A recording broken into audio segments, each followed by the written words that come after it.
So this is ZModeler for iPad. This is a character I started working on for the project, and I just want to show you some ZModeler tips and tricks to get you started. So I'm going to start with this cube. So one cool thing that they've done with ZModeler is giving you these cool little action icons to help describe and show how to use each function. So you have polygon action or face actions, you have edge actions, and you have vertex actions. What's cool is that if I wanted to extrude this, we're able to extrude that face. If I wanted to cut this, so I have a vert action where I can, change this to cut. We're gonna change this to slice mesh. And if I can go from edge to edge to slice this mesh. And let's say I wanted to have this as a setting and always have it saved. If I go to edge, preset, plus sign, I'm able to save this as my cut tool. Cut tool. Save. And now this setting is saved there. And if I wanted to save my extrude, so I didn't always have to, when I go to face mode, select extrude, I can go plus sign, save as extrude. Save. All right. So as you can see here on my face, and I go to presets, I have all these other shortcuts that I've saved. So if I wanted to, I didn't want to keep having to go to selection and go through all the modifiers. I wanted to quickly go to polygroups. So now I can polygroup a face really quickly without having to go in and do polygroup, or start here and go polygroup, then do single face. I have it set as a preset. Okay. I also did the same thing with inset. So I like to use inset legacy. So if I go here, if I go to my brush and I go to inset, you see that it's checked. And then the modifier is set to legacy. So I can inset pretty easy if I wanted to, okay?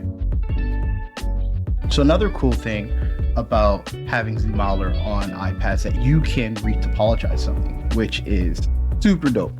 So I have a head here that I started working on. This is the finished result of the retopology. Going in and extruding and moving faces. And the way I did this was, I'm gonna show my face. I saved out a brush, so I have a ZModeler brush and I have a topology brush. And in my topology brush, I have faces turned off, I have edge set to extrude, and I have vertex or point set to move. So now when I go in here, I can extrude faces.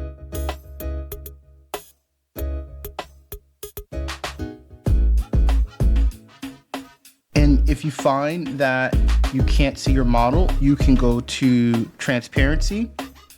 And in transparency, normally by default, you might have ghost turned on, but you could just press this and turn off ghost and you'll have your transparency. You can still see everything,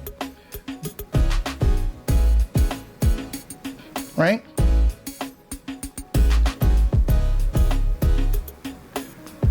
And if you don't want to use ghost, you can just go in and change your dynamic thickness. So I moved all my dynamic thickness to a menu here, or nope, wrong, I didn't. If you go to geometry, go to dynamic thickness, and you can increase it or decrease it so that you can see what you need.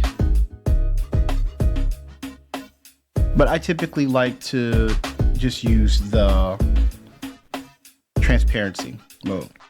So now that I have my topology, so if I go ahead and move, let's say I want to cut a face or cut an edge. I don't want to go in and mess up my topology brush. So what I did is because I can duplicate, I can go to modeler. I can go to my verts. I have a preset that's called cut. I have a vertex that's called cut. So now I can go in and I can cut from vert to vert, or I can cut from edge to edge.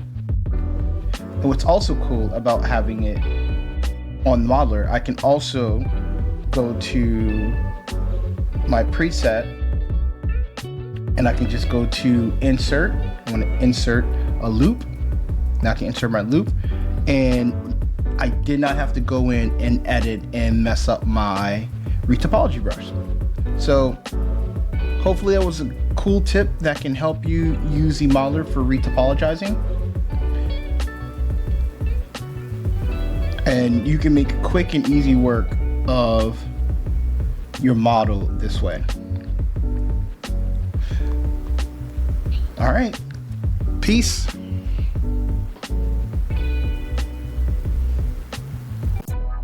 We're gonna start retopologizing in ZBrush for iPad with the Topology Brush.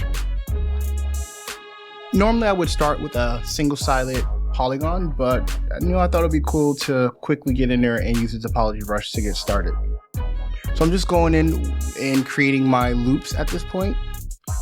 Sometimes it can be a little finicky trying to connect all the curves, but just keep on in there and you'll eventually get the polygons connected.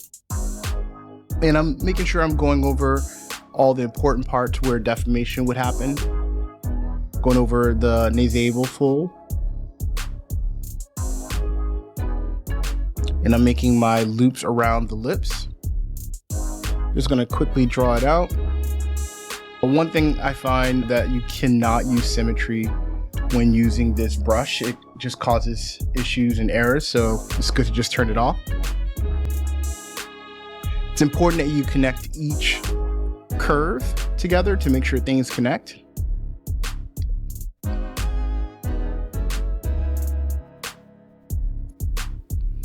And I'm just gonna go around and make my curve around the nose. It's a lot faster, I find, to do it this way versus using the single-sided polygon. You can get in here really quickly and make the guides that you need. Making sure to connect if you see there's that green dot that I needed to make sure I touch to continue the loop. So you just make sure you get in there and you see that you're connecting both sides to each other. Usually you'll find that you might have like a weird curve drawn out that's causing you to not finish the loop.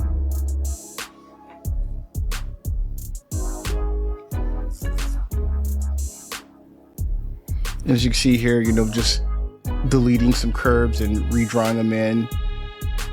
It's a little finicky sometimes, but you just remove some curves and redraw them out and you'll find that it'll connect.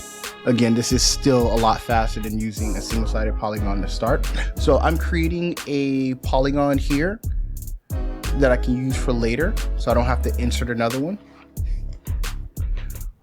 And right now I'm extruding it and getting rid of the back face on my geo so that I don't have to worry about any weird parts showing up. And I'm going to enable double-sided, not double-sided, but dynamic thickness here.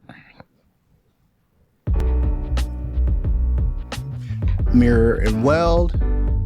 And now we can start using our modified topology brush. What I did here, I created a brush that allowed me to just move and extrude edges so that I don't mess up the ZModeler brush. The ZModeler brush I have there so I can insert loops and cut as needed.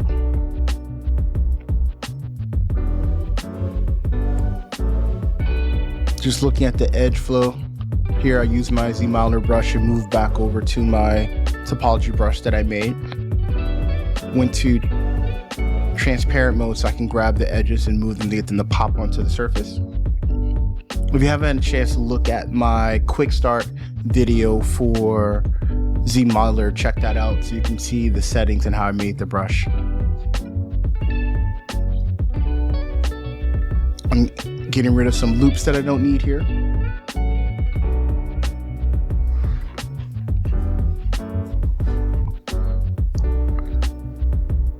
If you want some cool tips for retopologizing, there's a lot of great videos out there on the internet. on YouTube that can give you some guides. The tip that I can give you here is to make sure you get your loops in first and work big to small. So I'm making sure that I keep my polygons pretty big so I don't get too stuck in the details. And the first thing I try to do is establish my loops.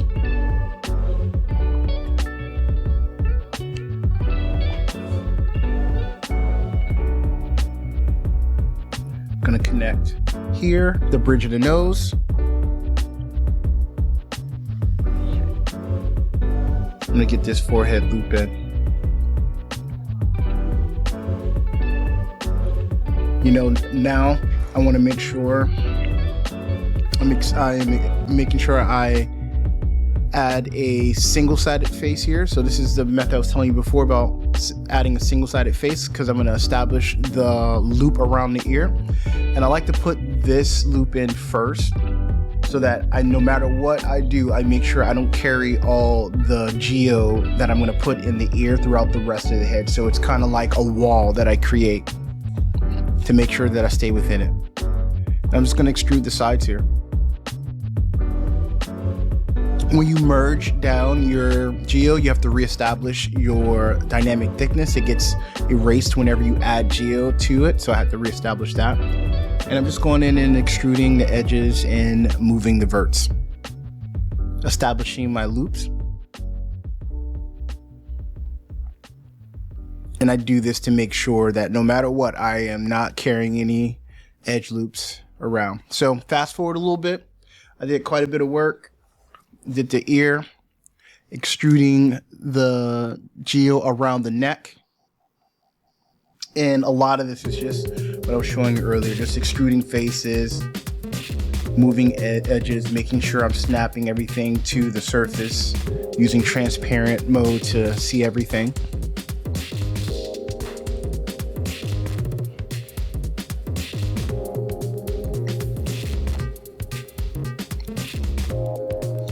Here, I'm gonna cancel out all these loops going from the face into the neck.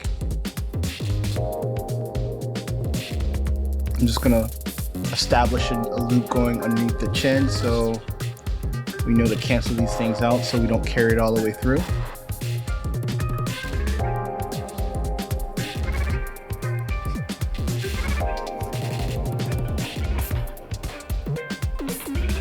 And if you set your brush to snap the surface, you'll make sure that everything will snap in.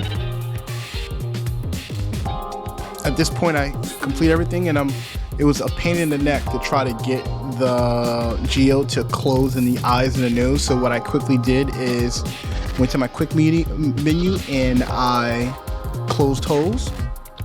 And then after I closed holes, I'm gonna inset the holes so I can get a clean loop in.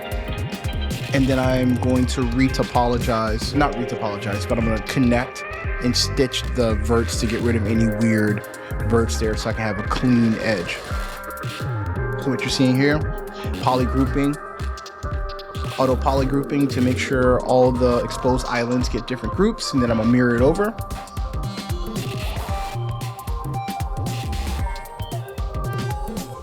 Cool.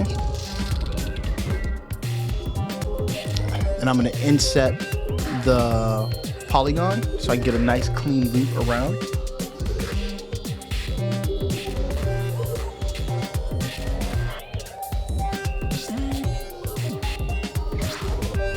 Inset.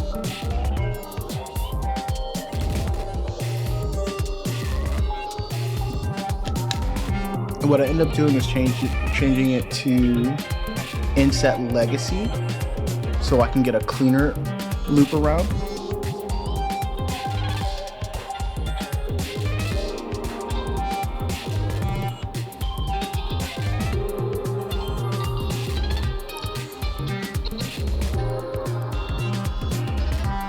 Inset legacy, I got a clean loop. And now I'm gonna go in and stitch all the edges and verts that I don't need so I can get a clean inside.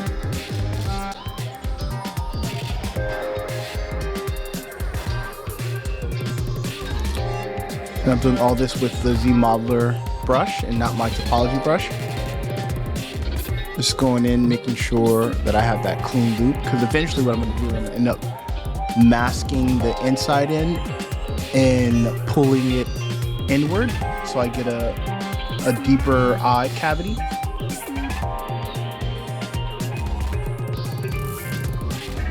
Just going along here and stitching all these verts that I don't need to clean it up a little bit.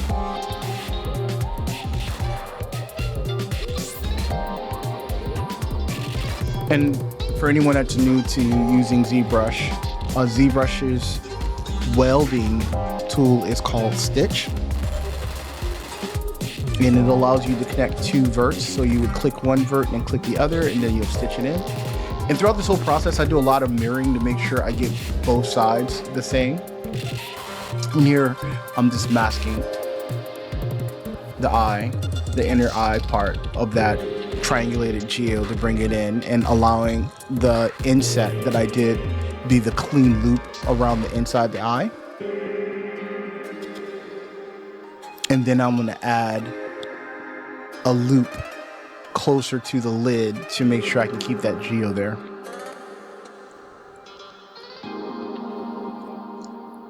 As you can see, I have some additional verts in the eye that I need to stitch after extruding it. Stitch those in, and then I'll insert a loop. I kind of fast forward through it, but what I did do is once I insert this loop, I pulled each edge, each vert down to make sure I have a step from the lid to the inside to make it clean. And now I'm done here, and I'm going to end up doing a store history, and I'm going to do a project to get my details for my higher res mesh in. Had this vert that projected too far. So I'm just here projecting, dividing and projecting.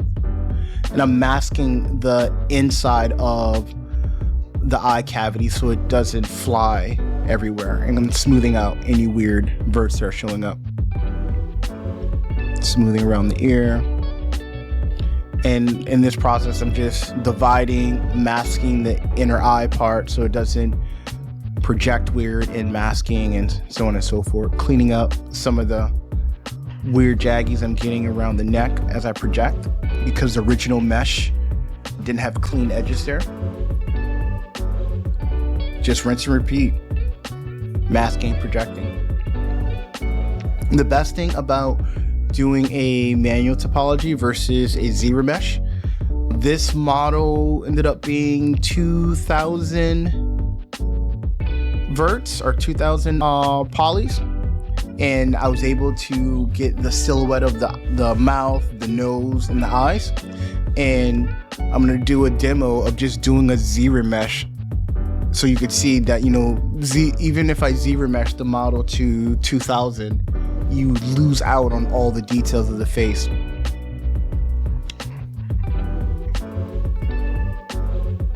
So this is what the topology looks like after I did it by hand.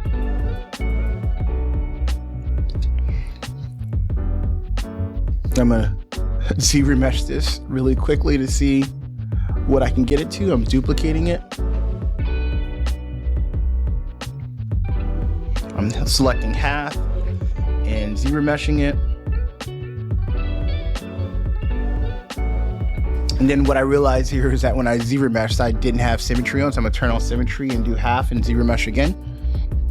You know, ZRemeshing your topology is definitely a route that you can do. It works, you get similar results, but you just won't get similar results on the low end.